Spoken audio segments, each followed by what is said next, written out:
I'm Rebecca, and I'm 43 years old.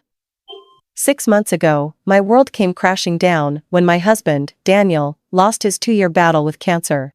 He was 58, 15 years older than me, and the absolute love of my life. We met when I was just 21, and married not long after. Back then, Daniel was already thriving in business, and over the years, he built a solid fortune. When he got sick, I walked away from my full-time career without a second thought.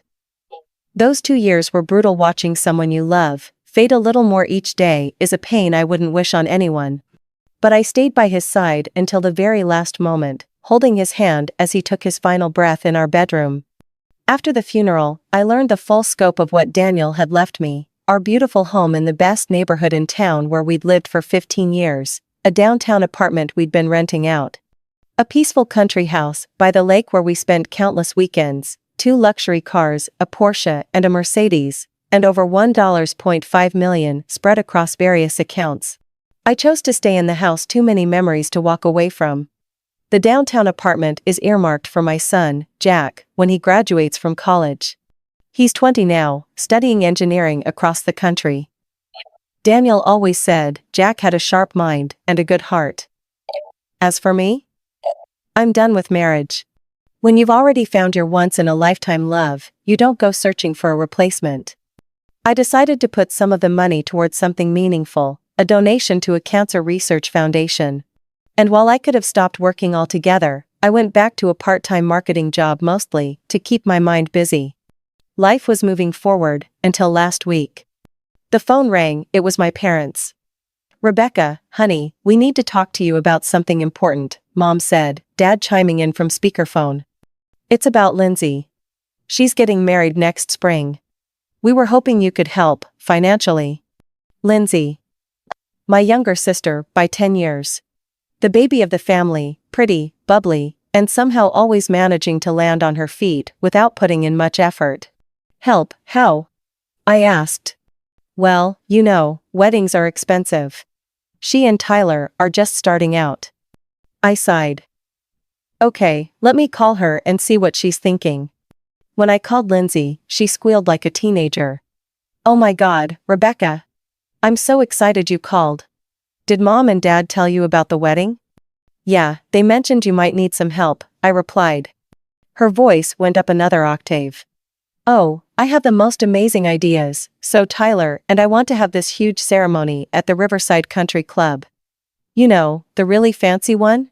I'm thinking 200 guests, full sit-down dinner, live band.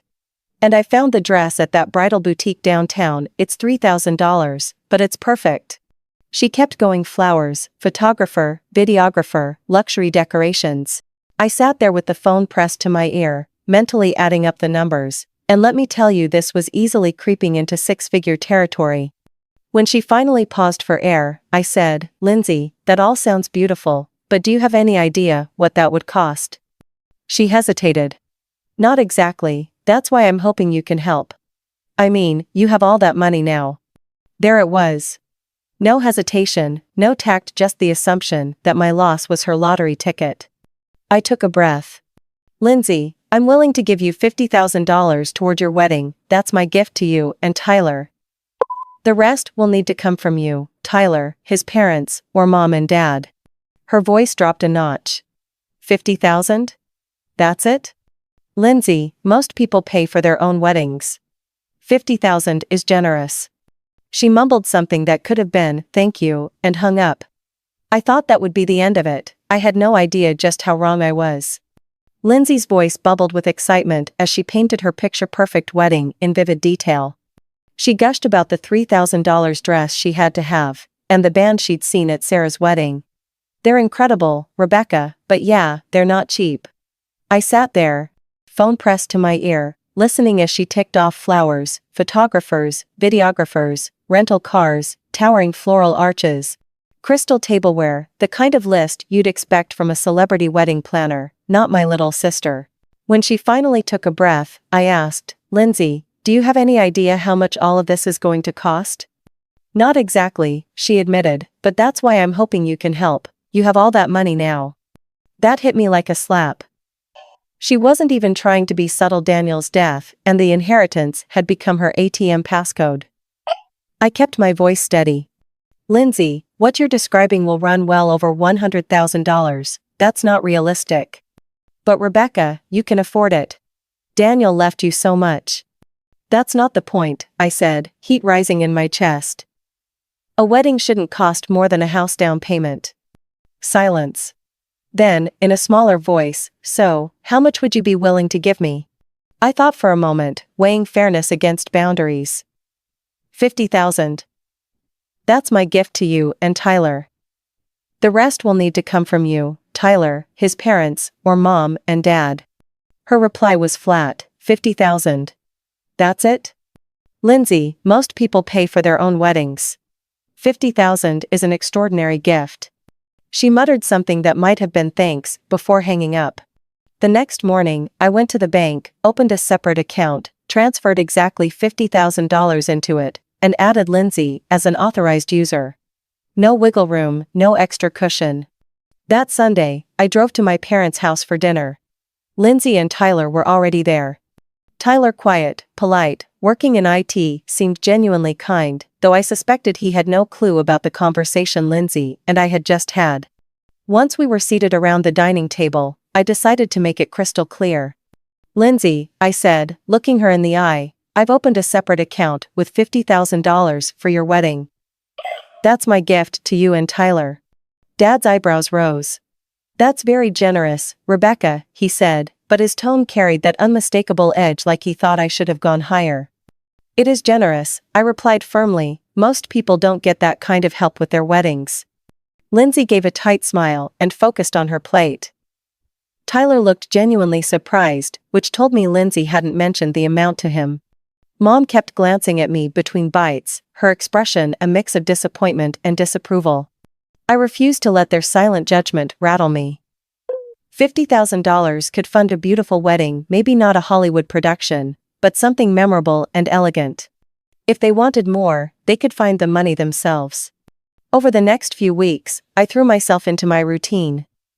My part-time marketing job for a small eco-friendly cleaning products company kept me engaged without draining me. My boss, Jennifer, was supportive and flexible, which allowed me to maintain balance. Twice a week, I attended meetings for the Cancer Foundation. Those sessions meant more to me than any paycheck ever could, helping raise funds, brainstorming programs for families, and knowing each effort honored Daniel's fight. And then there were my weekly video calls with Jack. Seeing his face light up as he talked about his classes, hearing stories about his oddball roommate who kept a pet lizard in their dorm, or his shy updates about the girl he liked, they were the highlight of my week. He even mentioned joining an engineering club. Watching him grow into his own person made every sacrifice I'd ever made feel worth it. For a little while, it felt like life was steady again. But with Lindsay, peace never lasts long. The Cancer Foundation had become my anchor. Every fundraiser, every check I wrote, every family we helped, it all felt like a way to honor Daniel. If I could spare even one person the hell we went through, it was worth every dollar and every hour. One Tuesday morning, I was sipping my coffee at the kitchen island, scrolling through emails, when one subject line made my stomach clench. List of wedding gifts. I froze, staring at those 4 words for a solid minute. My first thought? She can't be serious. I'd already given her $50,000, enough for a gorgeous wedding, and then some. What else could she possibly want? I clicked. Within seconds, coffee sprayed across my counter.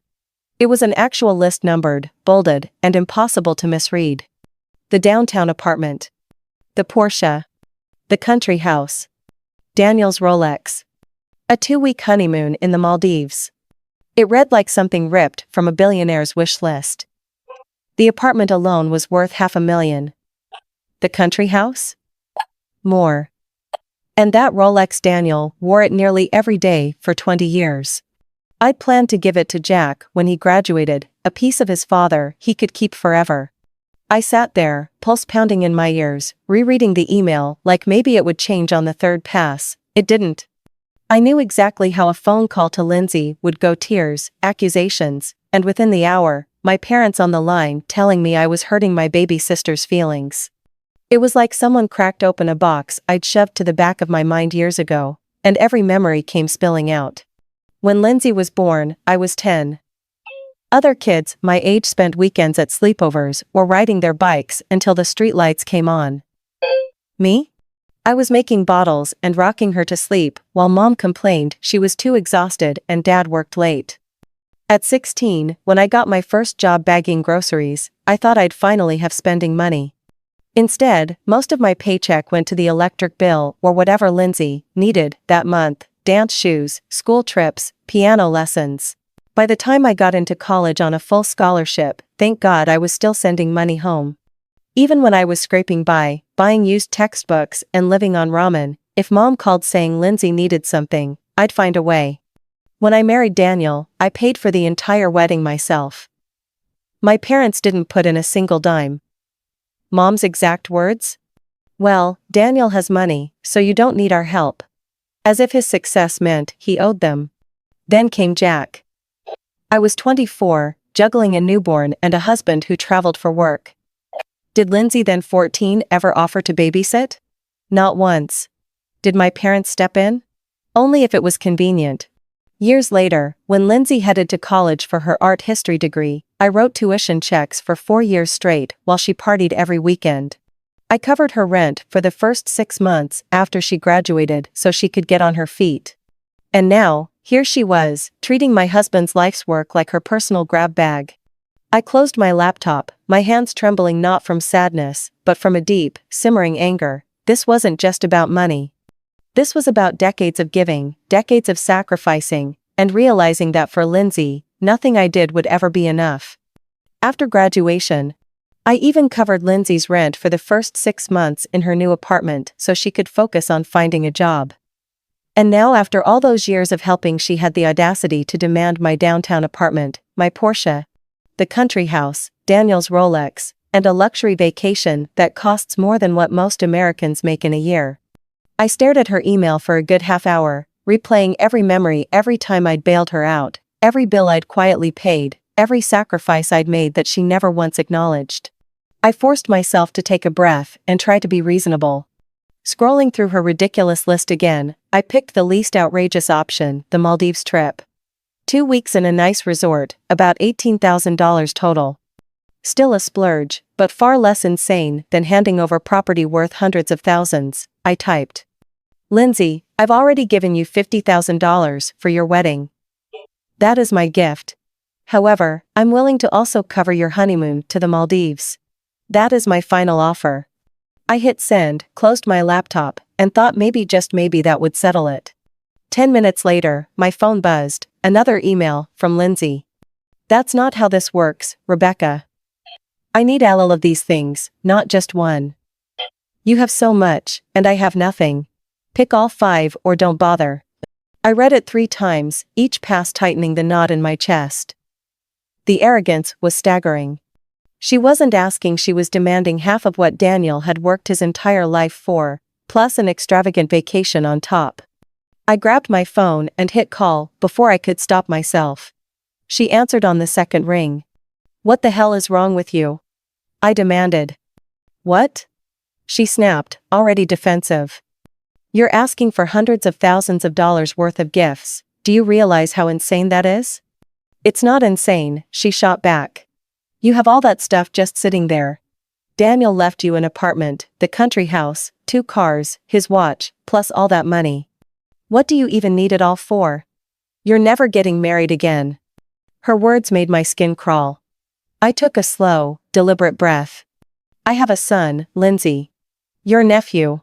That apartment will be his when he graduates. He'll get one of the cars, and yes, Daniel's watch. Those things are for him, not you. But Rebecca, she whined, I'm getting married. This is supposed to be the happiest time of my life, and I can't afford anything nice. You can afford plenty with $50,000. And if you want more, figure it out yourself. There was a pause. Then her tone shifted cold, sharp. Fine. Either you give me all 5 things on that list, or don't bother coming to my wedding. My jaw clenched. Are you seriously giving me an ultimatum? I'm telling you how it is, she said flatly. Give me what I want, or you're not welcome. Lindsay, need I remind you I'm paying for your wedding? She laughed. Not a nervous laugh. A mean one. It's not even your money, Rebecca. You didn't earn any of it, you just got lucky that your sick husband died and left you everything. The least you can do is share it with your family instead of being such a selfish bitch about it. Her words landed like ice water. I hung up before I said something I couldn't take back. For 5 full minutes, I sat there, hands trembling not from fear, but from pure disbelief. She had reduced Daniel's life, his fight, his love for me, to nothing more than a payday. That was it. That was the line. I unlocked my phone, pulled up my banking app, and began taking back control, starting with her access to that wedding account.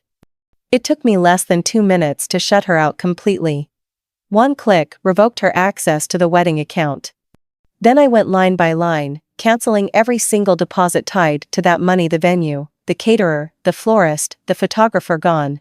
By the time I finished, her dream wedding was nothing but a list of unpaid invoices. I powered my phone off without hesitation. I knew exactly what was coming. The minute the wedding planner realized the payments had bounced, Lindsay would be on the phone, dragging my parents into it, and the barrage would begin. I wasn't in the mood to let their voices poison my evening. Instead, I stepped out into the garden. Daniel and I had planted it together 3 years ago: rows of roses, lavender, and the little patch of vegetables he insisted would keep me honest about eating healthy. I knelt in the soil, pulling weeds, and letting my hands work until the tension in my chest started to ease. Out there, with the smell of earth and the soft hum of cicadas, I could think clearly. By morning, I felt steady enough to face whatever waited on my phone: 37 missed calls, 28 text messages. Lindsay's name dominated the list, with a handful from my parents sprinkled in. I skimmed hers first. At the start, she was panicked, shocked that the wedding planner had called to say every deposit was gone. Then, the panic turned to fury. "You need to give me access back, right now. This is my wedding money. You can't just take it away. Mom and Dad will hear about this. You're being a vindictive bitch, and you know it." My parents' messages were exactly what I expected. Mom ordering me to call her immediately, Dad saying I was being unreasonable. I deleted them all without replying. I had a Cancer Foundation meeting that afternoon, and there was no way I was letting their chaos bleed into the one thing in my life that still felt pure. They kept calling throughout the day. I ignored every single ring. By dinner time, I thought maybe they'd given up. I was wrong. At exactly 7 o'clock, the crunch of tires on gravel pulled me to the front window. My parents' sedan. Lindsay's SUV right behind it. They didn't even bother knocking. Lindsay let herself in with the spare key from when she used to house sit for us. "Rebecca!" she shrieked the moment her eyes landed on me. "What the hell do you think you're doing?" My parents came in right behind her, both wearing the same expression, a mix of anger and self-righteousness. "Rebecca Elizabeth," Mom snapped, using my full name like I was 12 again. "You need to fix this right now." "Fix what?" I asked, keeping my tone calm. "You know what," Lindsay shot back. "Give me back access to the account. My wedding's in 3 months, and you just ruined everything." "I didn't ruin anything," I said evenly. "You did that when you decided to insult my dead husband." Her eyes flickered, uncomfortable for just a heartbeat before her chin lifted. I was upset. "You were being unreasonable." I turned to my parents. "So, you know about the gift list?" Mom didn't even flinch. "Of course. I helped her make it." It felt like someone had knocked the air out of me. "You helped her?" "Rebecca, you've been living well all these years," Mom went on. "Daniel took good care of you. Now it's time for Lindsay to have her turn. As her older sister, it's your responsibility to help her." "My responsibility?" "Yes," Dad said, like it was the most obvious thing in the world. "Lindsay deserves a beautiful wedding and a good start in life. You have more than enough to share." I looked at the 3 of them standing in the living room. Daniel and I had called home for 15 years, demanding I dismantle everything he'd built for me and Jack, as if his legacy was theirs to divvy up. That was the moment I knew exactly how this was going to end. "Get out," I snapped, my voice louder than I intended. "I'm not giving Lindsay another penny, I'm not restoring her access to the account, and I'm not coming to this ridiculous wedding." Lindsay's eyes brimmed with tears, but her words were like acid. You're just jealous because I'm getting married and you're going to be alone forever. That's enough, I cut her off. All of you out of my house, now. Or I'm calling the police. You wouldn't dare, Dad sneered. I picked up my phone and started dialing. That was all it took. They turned and walked out, slamming the door behind them. But it wasn't over. Over the next 2 weeks, they mobilized the family like it was a military operation. Aunts, uncles, cousins, people I hadn't heard from in months suddenly called with the same rehearsed lecture. I was selfish, I should help my sister, and family comes first. I tried reasoning with Aunt Karen, the one person I thought might understand. Karen, she asked me for my house and my car. Would you give away your house? Well, no, she admitted, but your situation is different. You have the means. That was the moment I realized no one wanted to hear my side, they just wanted me to open my wallet. I stopped answering calls from anyone in the family. Then, a week later, the anger I'd been holding back came roaring back. Jack called, his voice tight. Mom, Grandma called me. What did she say?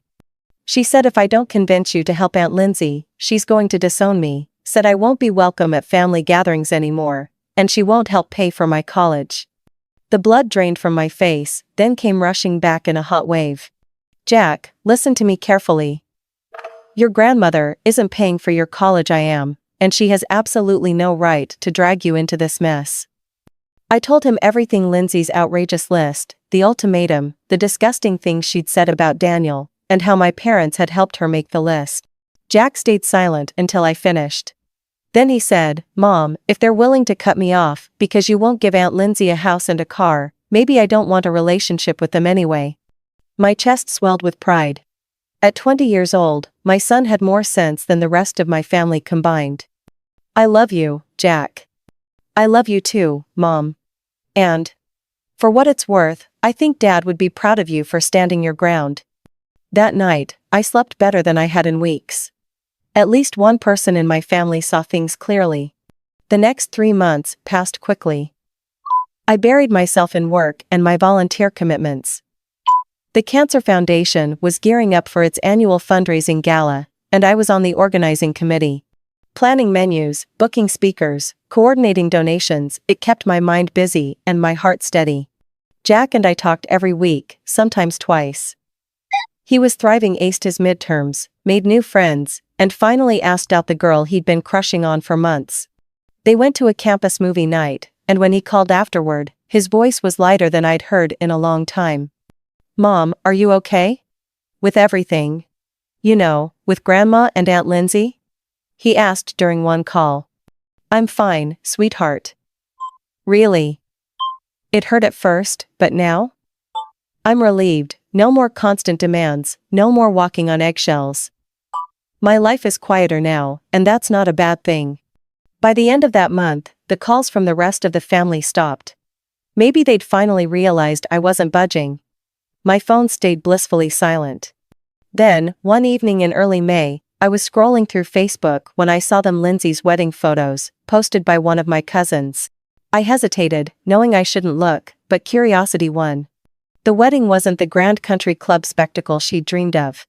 It was in my parents' backyard, under a small white tent, with seating for maybe 30 people.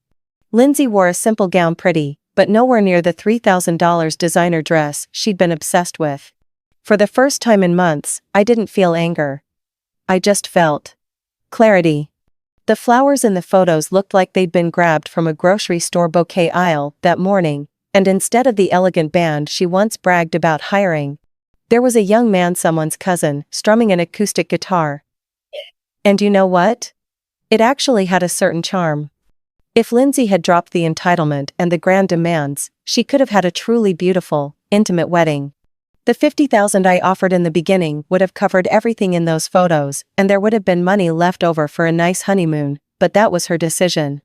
She wanted mansions, luxury cars, and a designer honeymoon. She chose greed over gratitude. Tyler, standing next to her in the pictures, looked genuinely happy. I couldn't help but wonder if he had any idea of the storm she'd stirred up. Maybe he didn't never. Maybe he never would. He seemed like a decent man, and I hoped for his sake they'd find a way to be good for each other. The summer that followed was the best I'd had in years.